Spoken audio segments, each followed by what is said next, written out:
Tout juste arrivés à Limbey, nous voilà embarqués dans le funiculaire pour une montée vers Saint-Hilaire-du-Touvet, à quelques 1000 mètres d'altitude. Situé dans le massif de la Chartreuse, sur le plateau des Petites Roches, où, tout là-haut, une table bien garnie nous attendait. Saint-Hilaire-du-Touvet, c'est aussi le haut lieu du parapente.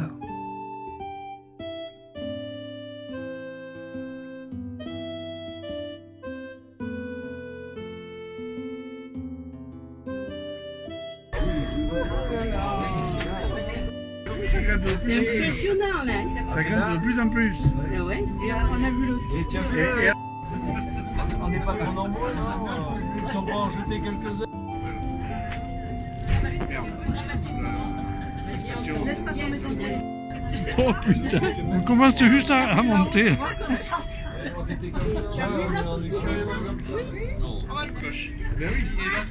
C'est un train. Il faut rentrer les bras et la tête.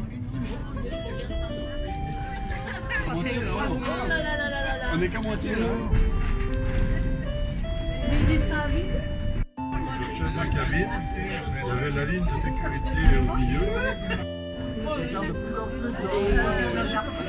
Les chiliennes là qui n'ont pas Qui donne la pente. possible, on n'a pas fait tout ça.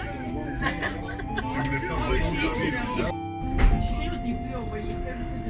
Attends, tu peux m'expliquer comment tu tiens là? Toi? Là, évidemment.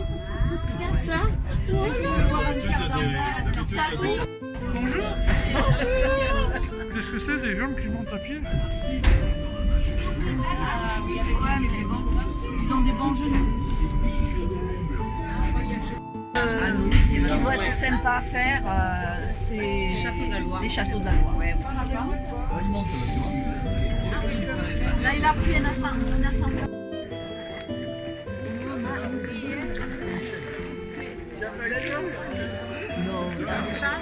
C'est ceux qui ont les combinaisons. Ah, mais on va voir, je pense.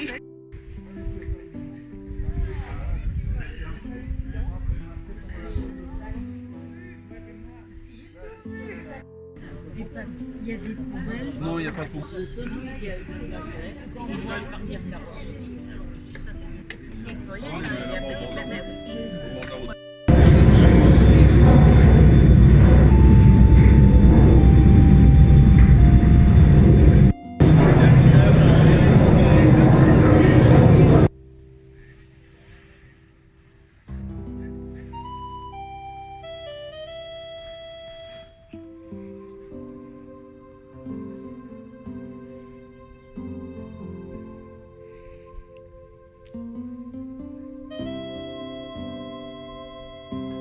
Francette, une grande adepte du parapente.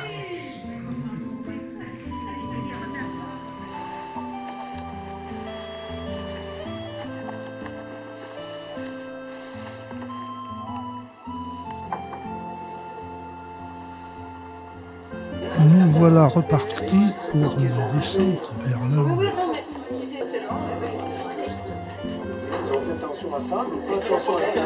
Il va après pour. Avec toi du câble à tirer, c'est sûr. De toute façon, déjà, rien que de mettre la sécurité sur le truc, il faut passer devant.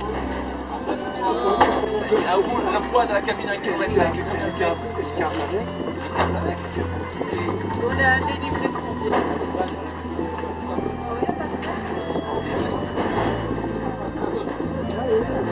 Allez, on y croit.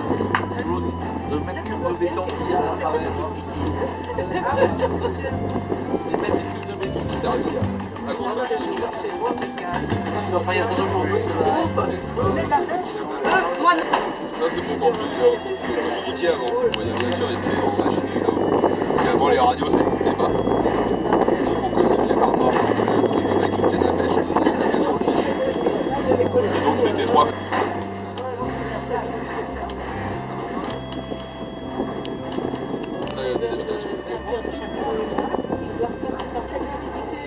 Ah oui, en passant par le col du Granier, ouais. Ah bah là, il y en a 2 heures. Ce que je veux recevoir le musée de la Chartreuse avant Ok, Simon. j'aime bien ça, c'est détaillé.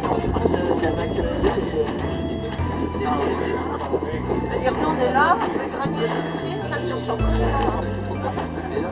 Et là maintenant, ouais, c'est électrique. Moi, c'est juste une moi, c'est une électrovanne que j'ai réactionné avec ça en fait. L'électrovanne qui vient tac.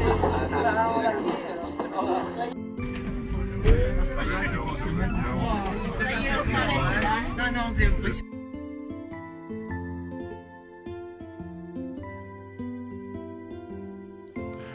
Et oui, faire la montée et la descente en funiculaire, on peut dire que ça donne faim.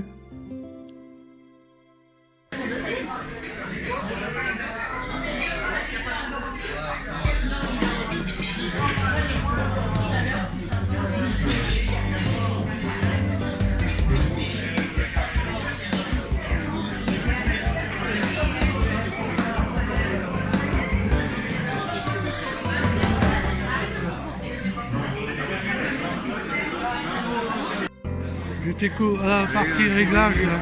On bombe la poitrine.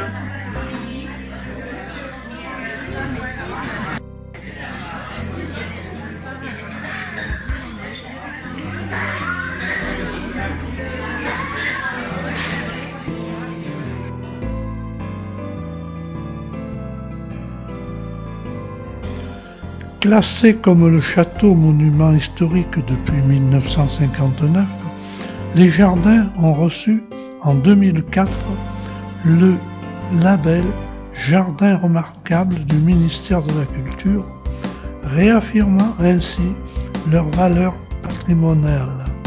L'ouverture au public du château en 1985 permet d'entreprendre la restauration des jardins. Le chantier a été très important, restauration des maçonneries, des douves, des bassins et fontaines, remise à niveau des terrasses et replantation des végétaux.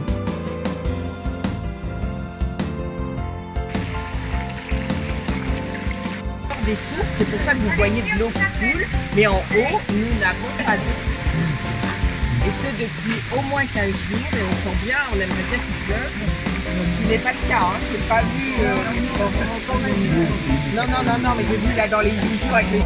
Alors, bonjour à tous, bienvenue au château du Couvert. Je me présente brièvement, je suis Gaëlle. Je vais donc vous accompagner pour cette visite guidée qui va durer à peu près 3 quarts d'heure. On va essayer de s'adapter avec les cabines. Donc 3 quarts d'heure dans les intérieurs, pour les intérieurs, et ensuite à la fin de la visite, avec moi ou avec monsieur, nous irons dans les jardins. Alors, tout d'abord, merci de votre présence qui encourage les propriétaires à entretenir ce patrimoine familial qui s'est transmis de génération en génération, et ce depuis 500 ans. L'ensemble de ces jardins savamment dessinés qui contrastent avec ce panorama de montagne. Porte de logis, la résidence du seigneur. Le château est entouré de hauts vieux enceintes flanqués de 5 courbandes. On en a 2 devant et 3 derrière. La chapelle et le moulin. Le moulin qui se fait tourner en contrebas, 3 écomoulins, un moulin à blé, un battoir à chanvre, un moulin à l'huile de noix, étant donné la région. L'entrée du château.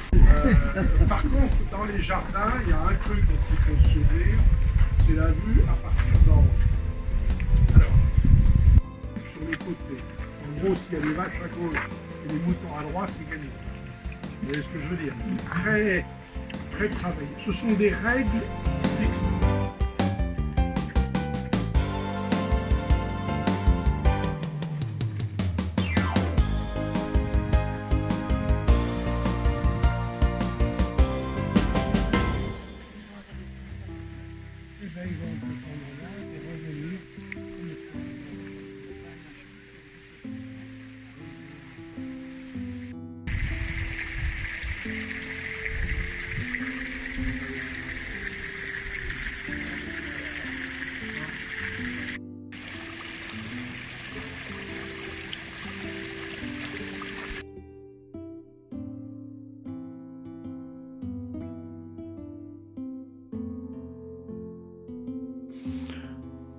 Voilà, nous sommes aux terrasses du Collet, où nous allons prendre le repas du soir et passer la nuit dans une douzaine de chalets.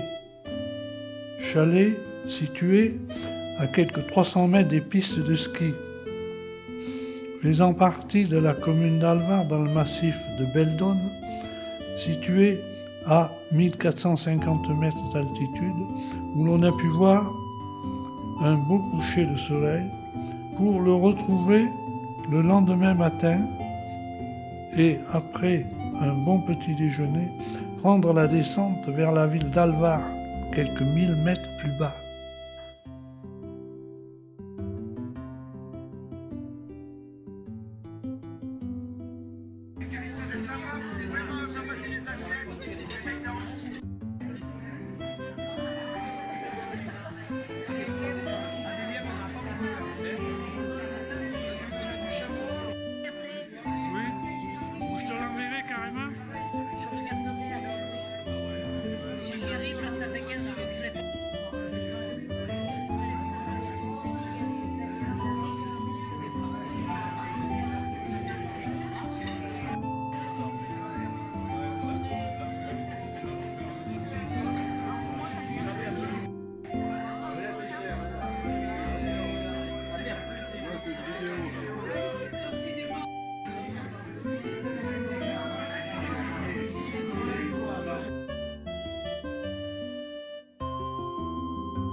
Comme tous les jeudis, le marché sur les places autour de l'église, où certains ont pu faire des achats, essentiellement du fromage, bien réputé dans la région.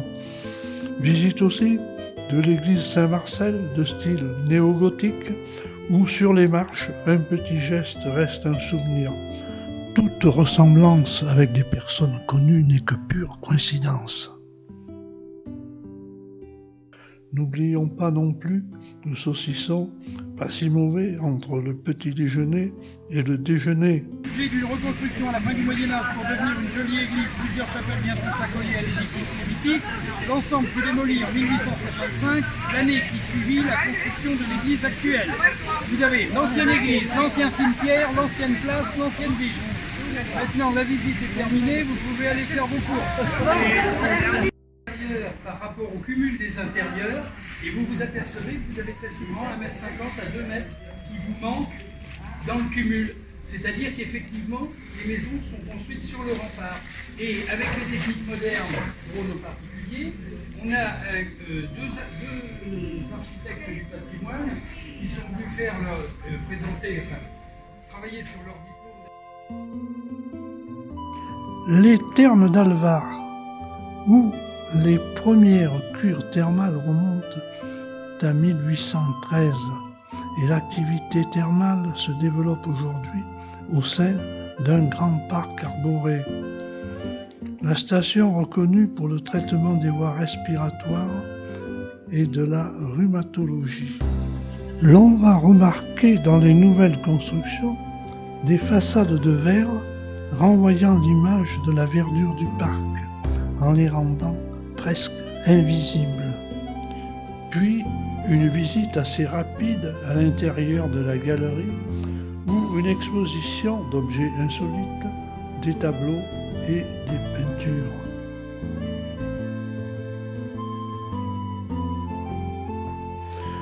Toujours sur la commune d'Alvar, la tour du Treuil. Cette tour construite sur les hauteurs, sur les ruines d'un ancien château fort du XIIIe siècle, de forme quadrangulaire, haute de 25 mètres et 12,50 m de côté, construite à l'origine pour une tour de guet où seul le dernier étage était pourvu de fenêtres. Aujourd'hui, Suzanne et Christian Carole en sont les propriétaires et c'est dans ce magnifique décor qu'ils nous y ont reçus pour un super déjeuner. Nous allons aussi en profiter pour fêter le 40e anniversaire de la venue à Alvar d'Yvette et Roger que leurs amis ont soigneusement préparé.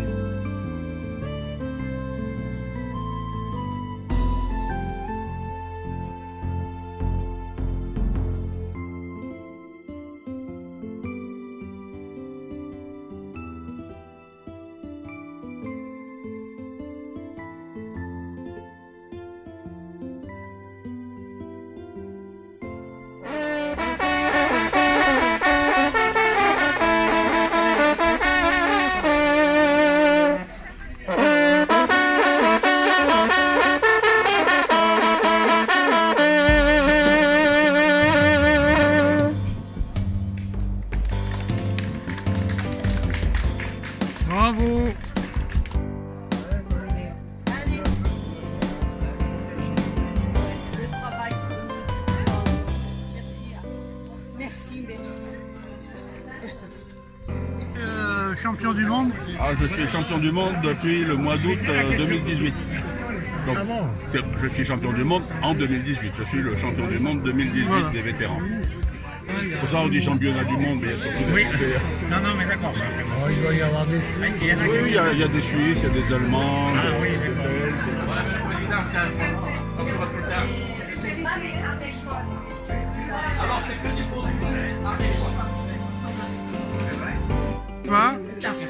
C'est ça, quelques... Et là, vous avez aussi vos hôtes du jour, monsieur et madame Carole.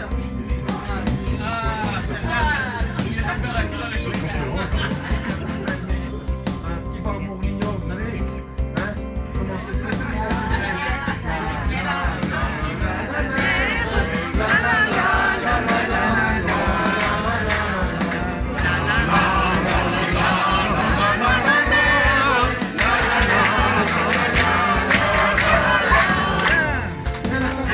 Est-ce qu'on n'aurait pas droit à ma reine des Landes?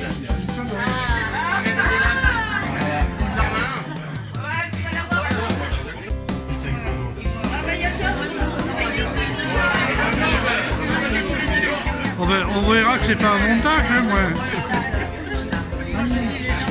Content qu'on a eu, bien, on est arrivé au collet avec le soleil à 7h du soir quand même, où tout le monde a pris sa chambre, son petit logement dans les petits.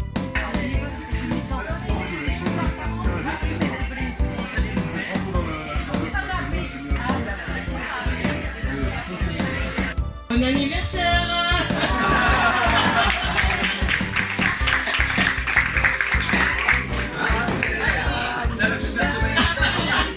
Allez, avec le micro à la main. Il est là-bas avec le palais. Elle m'a dit... Elle a dit on va pas couper 40 ans d'amitié, voilà. Et je suis très content encore. Et je remercie, mais alors, je remercierai jamais assez toute l'équipe de Loulou, ainsi que Chris et Suzanne, parce qu'ils nous ont ouvert quand même un truc, on a pu venir dans le chapiteau, c'est bien. C'est pour ça que tout le monde a pu être là. Il y a Vlad, Annie, je voudrais pas l'oublier, il y a Jean-Louis, il y a Loulou, il y a Colette, tout le monde. Il y a Annie et Louis, Bollier, tout le monde donne pour l'association, y compris Georgette. Voilà, donc, et André, oui bien sûr, donc je suis très très content. Et j'espère et je souhaite que c'est fait plaisir à tous les adhérents. Voilà.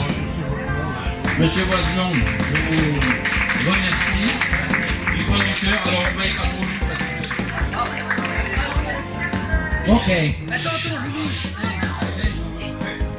Pardon Suzanne, ça c'est ma femme qui est... Ah oui, comme d'habitude, c'est ma femme Suzanne, là-bas. Suzanne. Mais j'espère que vous avez reçu une accueil très chaleureuse à la Tour de Troyes, dans l'hameau de la Tour de Troyes. J'espère vous me bien comprendre. Parce que je parle avec un accent, c'est un accent brésilien.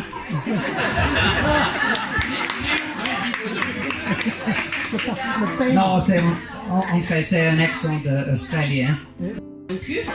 La première fois qu'on a découvert la tour du Treuil, il y avait des rideaux qui étaient faits avec des draps, il n'y avait pas d'ouverture aux fenêtres, et il y avait des ouvertures, mais pas de vitres. Et du coup, ça voulait dans tous les sens. Et nous, on a cru qu'on allait venir loger là. Et du coup, quand nos déceptions, on disait, mais qu'est-ce qu'on va faire et tout ça. Et j'ai raconté à Chris, et Chris s'en souvient très bien.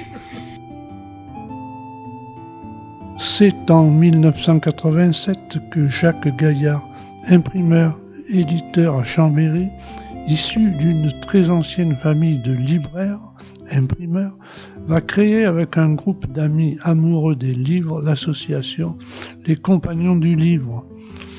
Après avoir découvert un site idéal dans la Combe de Savoie, à l'emplacement d'un ancien moulin du XVIIe siècle en ruine, ils décidèrent de créer le Conservatoire du papier et des arts graphiques. C'est ainsi qu'à l'aide d'un comité de parrainage présidé par Michel Barnier, alors président du Conseil général de la Savoie, et d'un club de mécènes, être inauguré en 1995.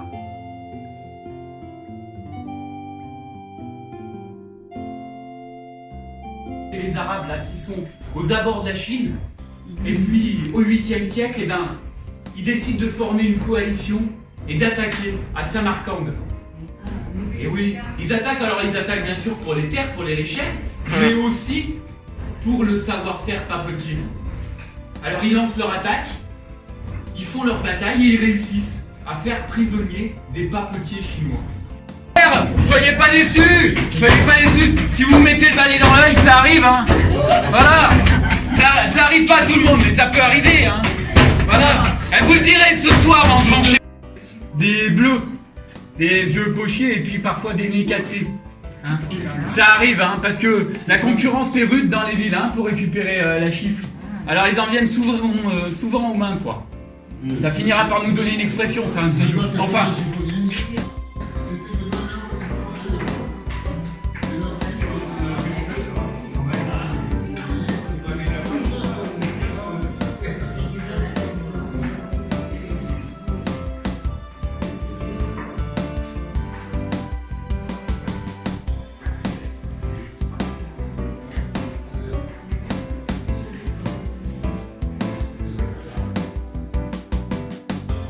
Le domaine de Mireille et Michel Cartier réalise principalement le Michel Cartier Abîme, jacquère comme vin de Savoie. C'est par la visite de cette cave que s'achève notre visite de 2 jours dans la région d'Alvar. Visite très bien orchestrée par ses amis qui ont tout fait pour que ces 2 jours restent 2 jours inoubliables. Merci encore à toutes et à tous.